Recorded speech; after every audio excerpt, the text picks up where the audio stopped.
Atlanta has hosted more than its share of big-time tennis events, but there is one man who has worked tirelessly behind the scenes to make them all possible. Without question, Lee Sessions has earned the unofficial title of Atlanta's tennis commissioner. Things such as the Fed Cup, the Olympics being here, Davis Cup, Stone Mountain, wheelchair tennis, all these things probably would never have been here or wouldn't have been run nearly as well if it weren't for Lee Sessions. Fittingly, it took Lee's children to inoculate him with tennis fever. Himself a great runner and basketball player at Westminster, Lee flirted with tennis as a junior before rediscovering it as an adult and the father of tennis-playing sons.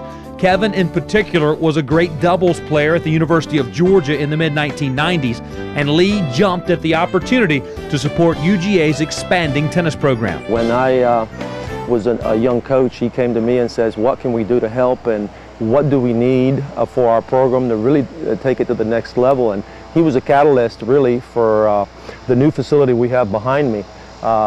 It's been a $7 million renovation to our facility, but in the early stages he brought his architect and he went and visited Coach Dooley, and without him really we wouldn't have the facility we have today.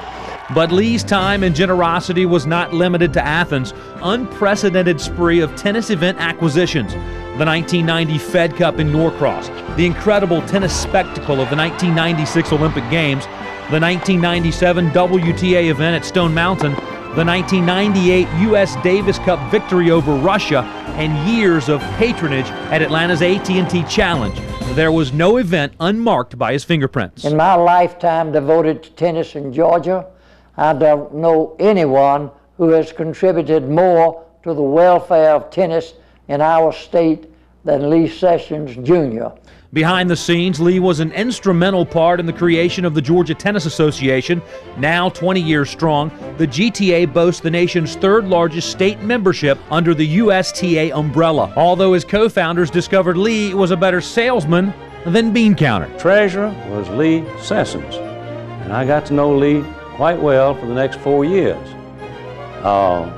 Lee was a great orator and had a good sense of humor, but just sort of a so-so treasurer. Lee was a GTA president and chairman overseeing the kind of tennis development that makes Georgia the envy of other states.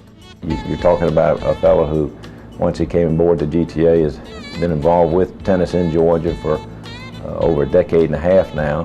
What he's done for the Georgia Tennis Foundation is perhaps the most remarkable. In fact, he took it from its embryonic stage. It's now extremely successful and worth over $500,000. But what may never be fully known is the mentoring and financial support Lee has provided players making their way through the junior ranks. To borrow a line from Lee, he's a great tennis, not only player, but contributor because of his ability to serve. And I know nobody that has served Georgia tennis for as long as he has and as much as he has. Lee's been a great friend of Georgia tennis.